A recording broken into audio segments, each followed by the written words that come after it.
So I had the opportunity to drive Robert from Seattle all the way up to Vancouver, BC, and spent, I think, a good solid 6 hours, just the two of us. This was back, I don't know, maybe 2008, 7 or 8, something like that.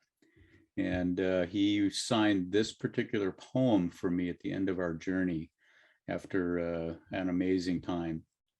It's titled Listening to Old Music, the Rudravina. And the Rudravina is one of the old Middle Eastern instruments of a very deep stringed sound. And it goes like this. I don't know what would bring me closer to you. Maybe slowing down this music. Maybe waking in the middle of the night. Maybe diving for the bottom. Maybe silence.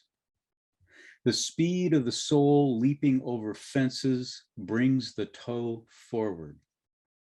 At other times, a book resting on my chest takes me backward into my mother's arms. The ache in the fold of my arm must be the old sadness that the newborn feels when he senses that his father has come to claim him for this world. Don't ask me whether to take Plato's side or Freud's. Just come over here and help me burn my books so we can move to Argentina. Go on, Rudravina. Go on growling about God. I am rubbing my big face against my little face like a blackbird flying swiftly through the leaves. The drum and the vina insist that the night we die will be a long night. And the drummer's hands say that there is not enough suffering to last the night.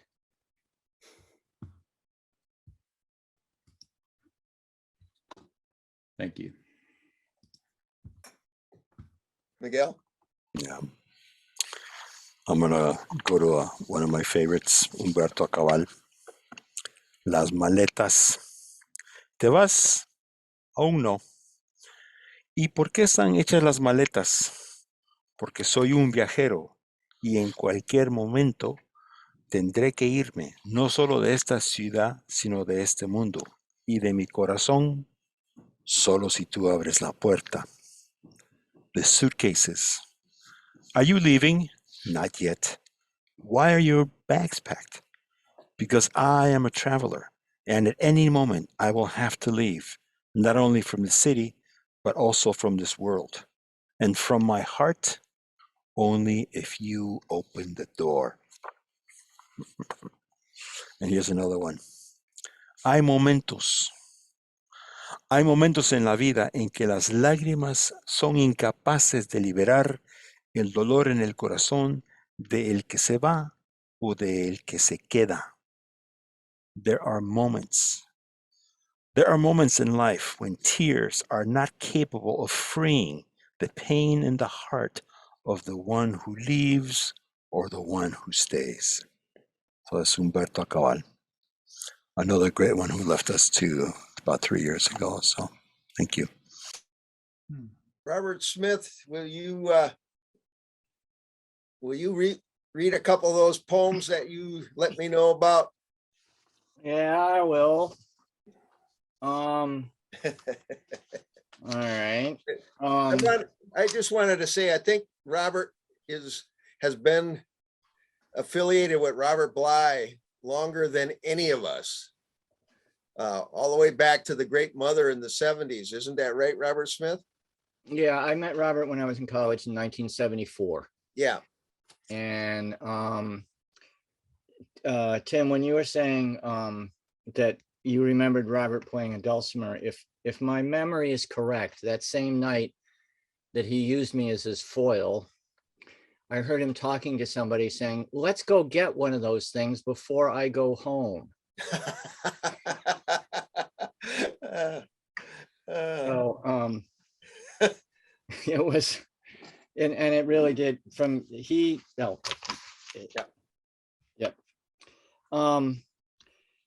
this is a poem of Robert's that sort of floated back to the surface as I was reading stuff after he passed the end of last year. And it's called The Call. Whoa. I looked up and my screen was completely blank. We're still here. Okay, Can't get here we rid of go. that easily. Here we go. And it's an older poem of his called The Call Away. A cold wind flows over the cornfields. Fleets of blackbirds ride that ocean. I want to be out of here, go out, outdoors, anywhere in the wind. My back against a shed wall, I settle down where no one can find me. I stare out at the box elder leaves, moving frond-like in that mysterious water. What is it that I want? Not money, not a large desk, not a house with 10 rooms. This is what I want to do, to sit here, to take no part, to be called away by wind. I want to go the new way, build a shack with one door, sit against the door frame. After 20 years, you will see on my face the same expression you see in the grass. Mhm.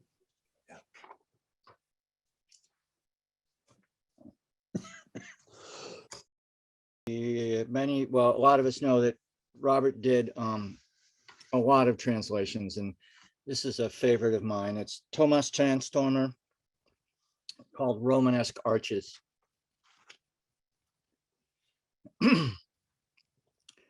Tourists have crowded into the half dark of the enormous Romanesque church. Vault, opening behind vault, and no perspective. A few candle flames flicker.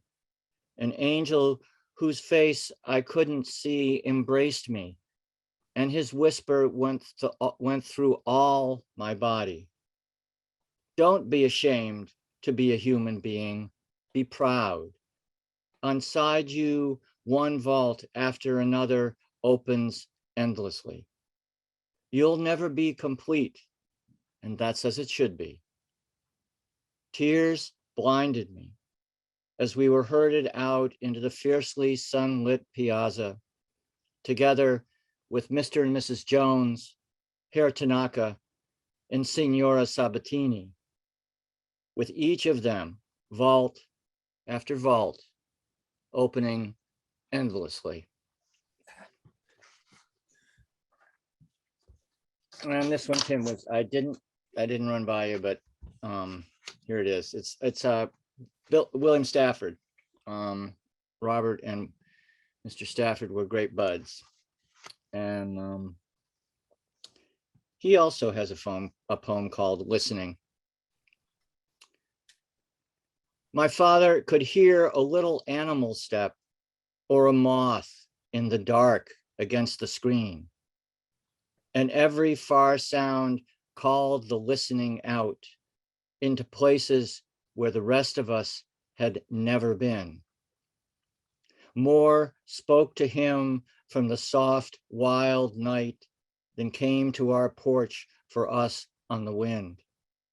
We would watch him look up and his face go keen, till the walls of the world flared, widened. My father heard so much that we still stand, inviting the quiet by turning the face, waiting for a time when something in the night will touch us too from that other place. Thank you, Robert. Thank you. So I just wanted to read a couple of poems, but before I do that, I wanted to mention that for the last few years, my son Jesse and I have been doing a lot of genealogy. Because as I see on this Zoom, most of us have come through the Western education system. We kind of had to go through the head, and I feel like I'm in transition from the Western methods of education into a more earth-bound education. But in that transition, through the genealogy, my son and I have found up to 13 generations. And 13 generations means that we have biologically 8,192 biological ancestors. Now, those who were well placed are well documented. Those who were not well placed, there's dead ends. And then through the genetic sequencing, and we found biological DNA markers from the Philippines, from India and Rajasthan, from Peru and Puerto Rico, from Slovenia and Norway, and of course, Ireland and England and Spain and France. I mean, I feel like I'm the ultimate mutt. So that brought me back to this poem that I wrote over probably almost 40 years ago. And I didn't realize its power for me at the time, but I'm more aware of it today than ever before. It's called Grandfathers. A small fire lifts the frost from my grandfather's faces. We're silent, sit close. All I see are their lighted faces, and I'm surprised to find I already know what they know. I've always known what they know. Now I'm paying attention to what we know.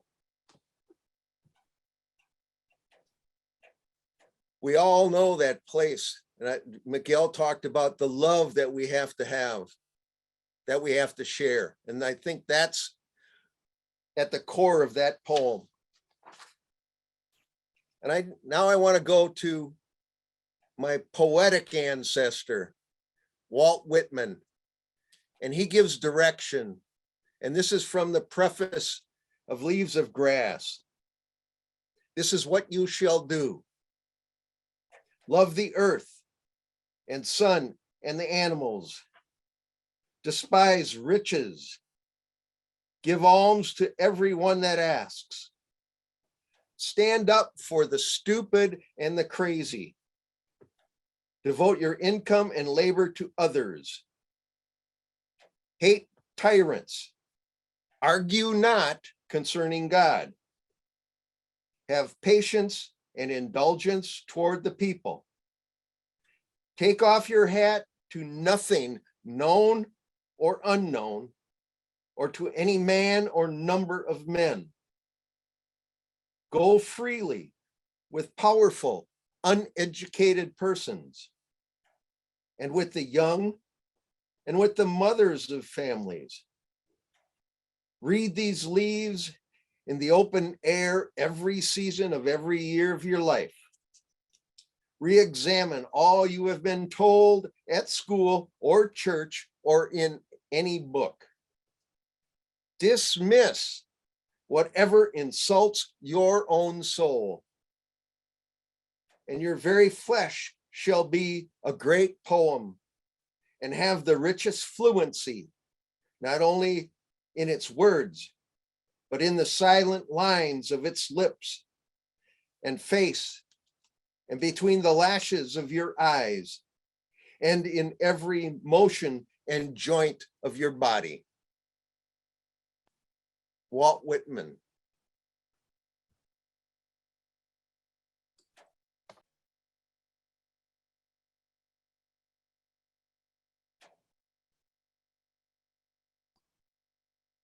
Walton? Yeah, thank you, Tim. I love that Whitman poem. I chose one, given that we're bringing an Irish tale into this conference. There is a tradition in a lot of places, but Ireland included, of when a king became a king, the king would have to marry the land, just as a man would marry a woman. And so there's a Yeats poem called "I Am of Ireland" that's based on an old. It's kind of between Old and Middle English, so it's not in Gaelic, but it's in English, an archaic form of English, a small little snatch of a poem called with it. It's basically "I Am of Ireland," and Yeats took that poem and kind of riffed on it with the speaker of that poem being a woman and addressing a man, and I think, calling to form that marriage. And in our lives, like, well, so that's an archaic Irish ritual, so what? But in our lives, the idea of, and in the stories, the idea of being a prince or becoming a king is to put your own soul in charge, have your soul become the king of your life. And I think one of the things the story and that tradition tell us is that one of the ways to do that is that each of us has to marry the land in some way, shape, or form. So this is Yeats, "I Am of Ireland." I am of Ireland, and the holy land of Ireland, and time runs on, cried she. Come out of charity, come dance with me in Ireland. One man alone in that outlandish gear, one solitary man of all that rambled there, had turned his stately head. That is a long way off, and time runs on, he said, and the night grows rough. I am of Ireland, and the holy land of Ireland, and time runs on, cried she. Come out of charity and dance with me in Ireland. The fiddlers are all thumbs, or the fiddle string accursed. The drums and the kettle drums and the trumpets are all burst. And the trombone, cried he, the trumpet and trombone, and cocked a malicious eye. The time runs on, runs on. I am of Ireland, and the holy land of Ireland, and time runs on, cried she. Come out of charity and dance with me in Ireland. And I'll give you the Old English version, the poem that Yeats took that from. It's very short. And if any of you are scholars of medieval languages, I ask your indulgence on my pronunciations. This is called Ich am of Ireland. Ich am of Ireland, and of the holy land of Ireland. God desire, pray for Santa charity, come and dance with me in Ireland. Good job, Walton. Definitely fooled me. I like it. I'm going to go a different road, and I'm still stricken by the fact that I had an encounter last night with a raccoon. More on that later, but here's this one called "The Raven" by Lewis Jenkins. I am really a princess, the raven said from its perch on a pine branch. Really? I said, acting as though I was not at all surprised to be conversing with a raven. My evil stepmother put a curse on me, a spell that can only be broken by a prince. I can see from here that you are no prince. Do you happen to be a wizard? No, I'm sorry. I just thought since you have this little shack in the woods, you might be a wizard. I had a wizard once, not a very good wizard, I'm afraid. He was the one who told me that I need a prince who loved me and would perform all kinds of difficult and time-consuming tasks. These tasks involved giants, gloomy forests, castles, high mountains, that sort of thing. I must have gone through half a dozen princes, and none of them were up to it. Most of them turned out to be toads. They all married commoners and lived really dull, normal lives now. Then one day I found my man. He was handsome, he was crazy about me, and he would do anything for me, slay dragons, sail the wildest seas. But then he had finished all the tasks. Nothing changed. But when he had finished all the tasks, nothing changed. Nothing. I was still a raven. There were accusations, recriminations. The prince said I had tricked him, that I wasn't really a princess. I said he'd never even seen a dragon, let alone slain one. We had a bitter parting. I flew back to find the wizard, but he'd gone out of the business.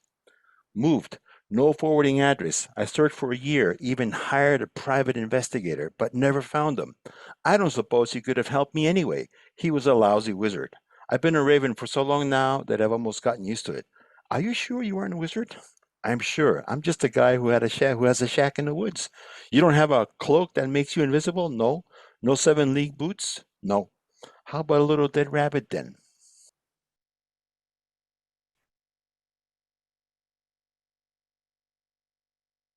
Louis Jenkins.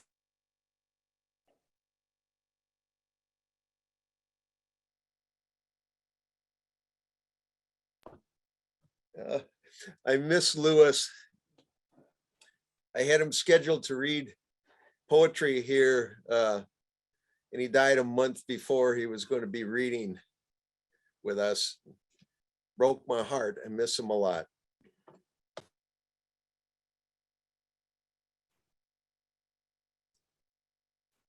Well, I've got a Mary Oliver poem that seems appropriate. It's titled When Death Comes.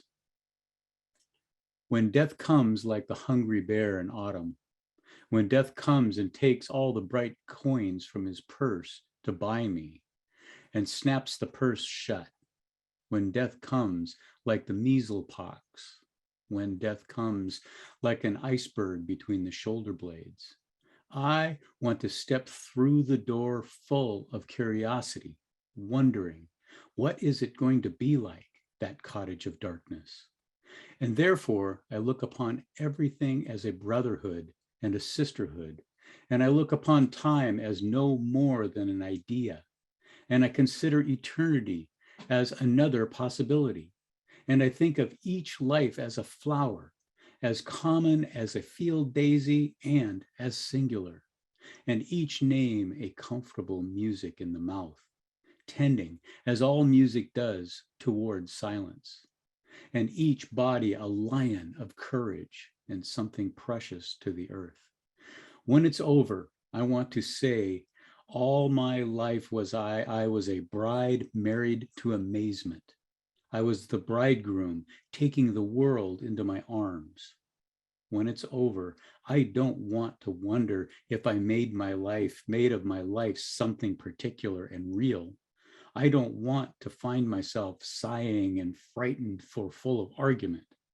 I don't want to end up simply having visited this world.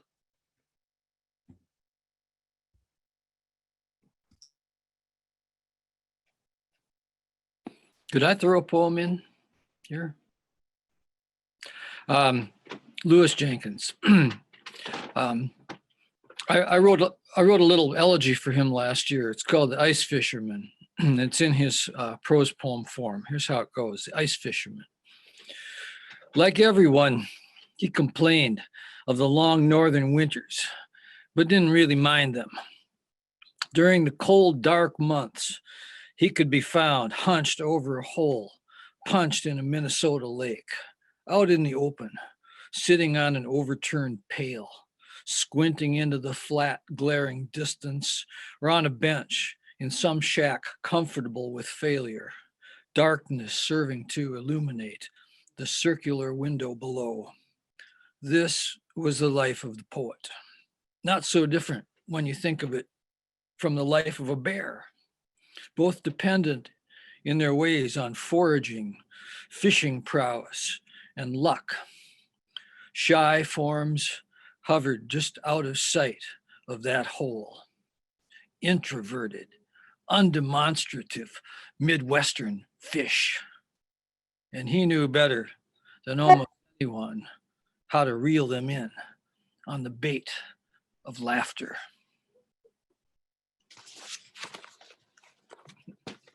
Turtle.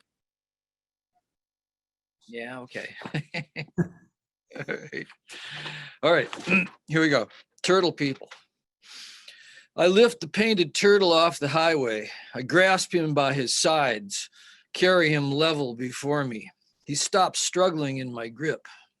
His handsome shell is festooned with a confetti of duckweed from the backwater to which I return him, benevolent interventionist.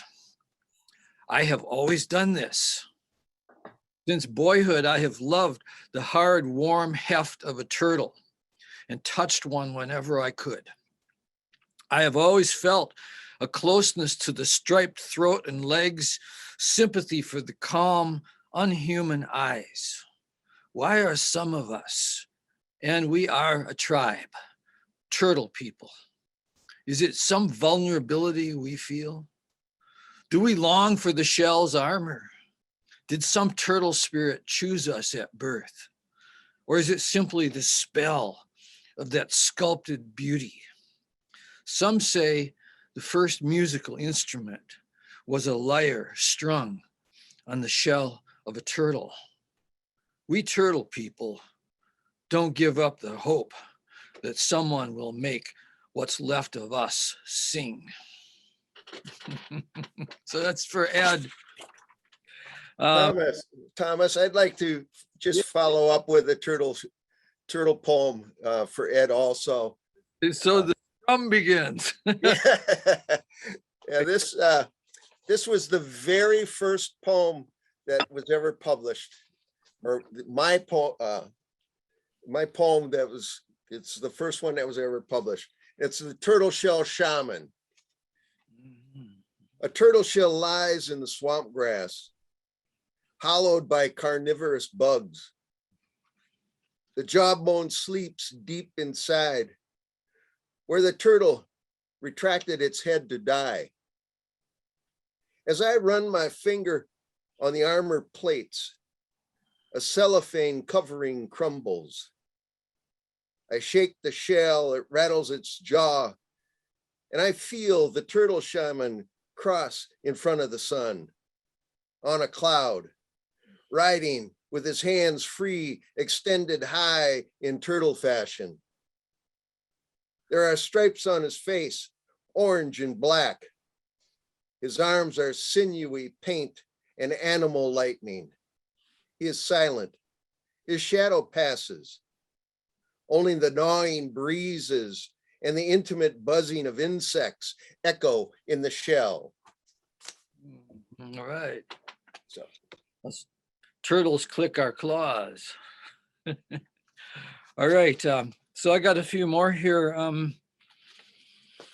I wanted to read a winter poem for the belly of ice and snow. I wrote this right around New Year. It's been very cold here up in Wisconsin and Minnesota. And this poem is called Glaze. It's a brand new poem, never read it before. So I'm out on the tightrope here with this one. Glaze. During the night, snow, then freezing rain. The dawn light slides on the glazed drifts like a searchlight on water. My boots punch through a 16th-inch rind of ice. Scraping the car windshield looses tiny avalanches. The broken window panes of the storm fall at my touch. Wind rushes through the year-end trees with a wild joy. In afternoon, the temperature drops lower with the past solstice sun. At evening, I look out on those hardened sheet white waves on which the glow of the street lamp feels its way like a bright hand over the face of the sea. So that's to honor the belly of wind and snow. I wanna throw something in right now because you said tight wire. Immediately, the words to that Leon Russell song came in. I'm on a tight wire. One side's ice and one is fire. Good. Wow. Fabulous. As some of you know, about 2 years ago, had some serious medical crises here. My wife had a stroke that left her in the hospital and rehab for 3 months. It happened right on Christmas Eve. And this is a poem about a man named Haile Selassie, who worked at United Hospital as an aide where she was.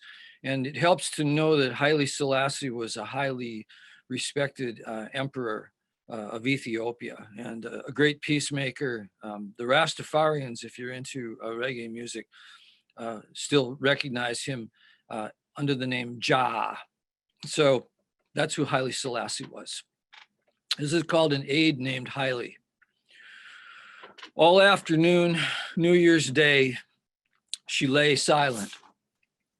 As the clock hands turned toward darkness, I put on my coat to go.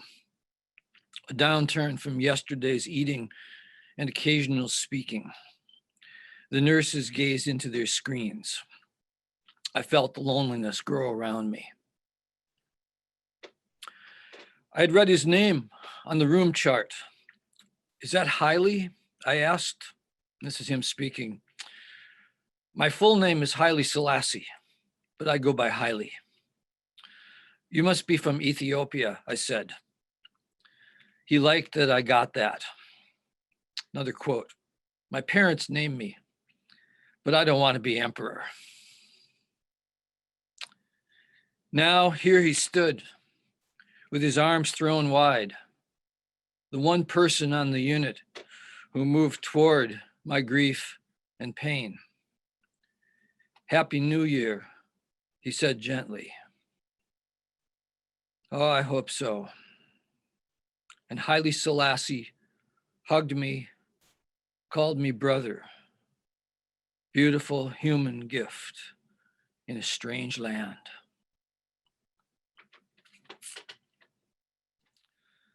Okay.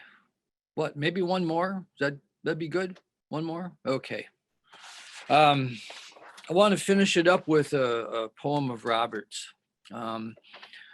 This is a poem from his book, This Tree Will Be Here for 1,000 Years. And Robert did a lot of revising of his poems even after they'd been published over the years. And this original version of it hasn't been in print. And I think that was a mistake.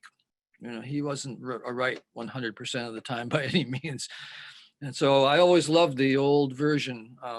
He doesn't give us much background to it, why he feels the way he does. And I think that mystery is helpful for us just to take it into ourselves as we will and use it as we need to. The poem is called Passing an Orchard by Train. Grass high under apple trees. The bark of the trees rough and sexual. The grass growing heavy and uneven.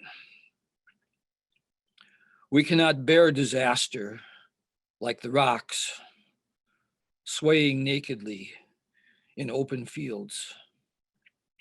One slight bruise and we die. I know no one on this train. A man comes walking down the aisle.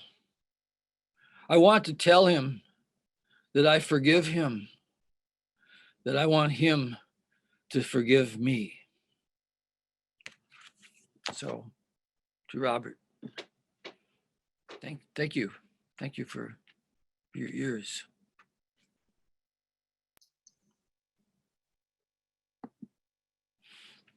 Thomas, I would you may. read that last one again?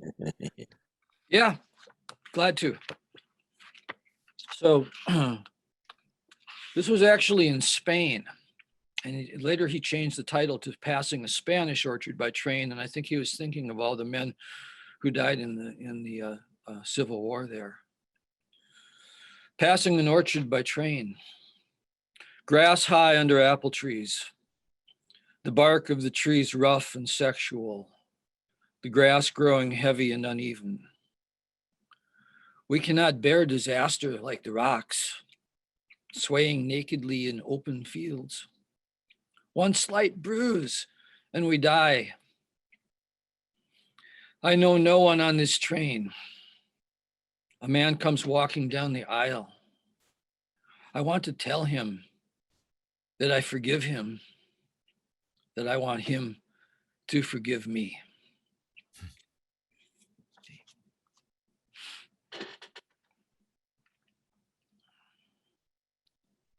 I wanted to share a story. A friend of mine that's a painter. He's beautiful, beautiful painter. We've been friends for years and years and years. And I would go. He lives in South Taos still to this day. But I used to go see him all the time when I had a house in New Mexico. And I remember him doing this amazing painting. And every time I'd go see him, the first time that I saw the painting was the first version of it, you know. And every time I go see him, he completely painted over the painting, you know. And finally, about 4 or 5 times, I said, "Paul, what is up with that?" He goes, "Oh, this is nothing." He goes, "Gauguin." They figured they were restoring one of Gauguin's paintings, and they figured that there was 150 versions of that painting underneath the painting that was on the surface. About 150 versions of the painting underneath. So. To think about that, I'm going, and I go, wow, that I had no comment, but it just, you know, so thinking about Robert and why he would want to change it. Hmm.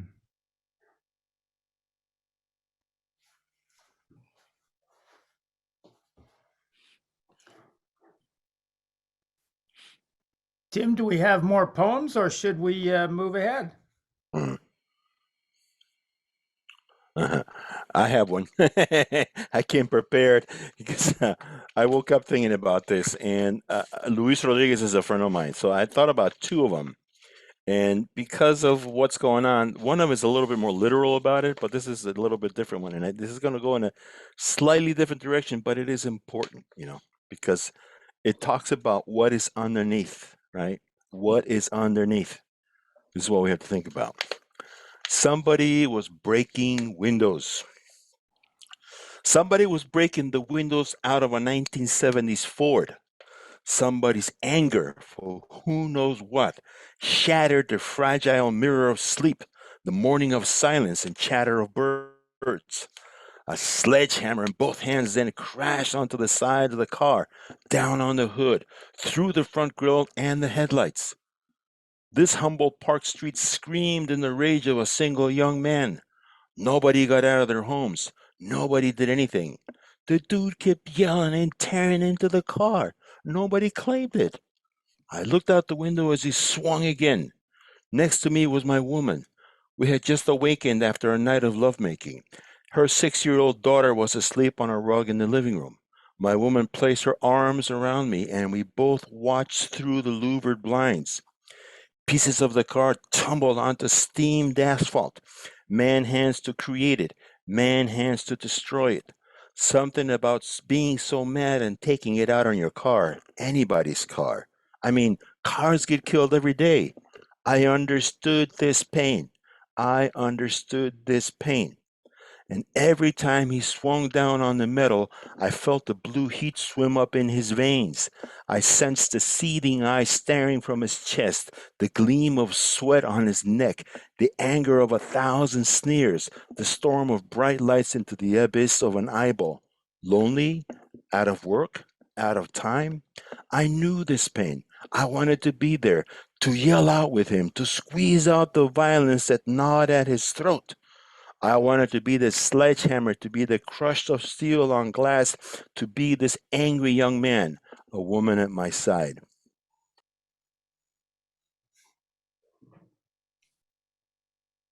How to get to what's underneath, peeling back the layers, you know. And anger is just one of them, right? Underneath that, there's something deeper that needs to be seen, understood, and I don't want to use the word repaired, but contacted, right? Be made in touch, put in touch with. This is what we're going for. And it's treacherous territory, very treacherous. We got a lot of maps, right? And the map is not the territory. So we have to get comfortable into being with the territory, what we talked about last night, right? Re-sanctifying that unknown, not unknowingness, much different, the unknown, back to source. Miguel, who wrote that poem? Luis Rodriguez. It's in it came out in Poems Across the Pavement, and it's also He's got an anthology called My Name is Hunger. It's in there too. That gives me a poem that Nils Peterson wrote. Nils lives here in Seattle, and he was a good friend of Robert's. And I had the opportunity to meet him with my travels with Danny Deerdorf. And it's titled Planning Events. Quote, "You can plan events, but if they go according to your plan, they are not events," says Jack Yates. It is the history of the world I thought to write this morning, sitting up in my bed drinking coffee. The how of hows, the what of whats, the whys of whys. But a rackety bird begins his day, now a soft-voiced dove, in the distance a drone of cars going about their business. The dog has leapt up on the bed and lies in a curl, nose tucked under her tail. The world is too sweet for me to worry about how it got here. God created Eden. After that, nothing went according to plan.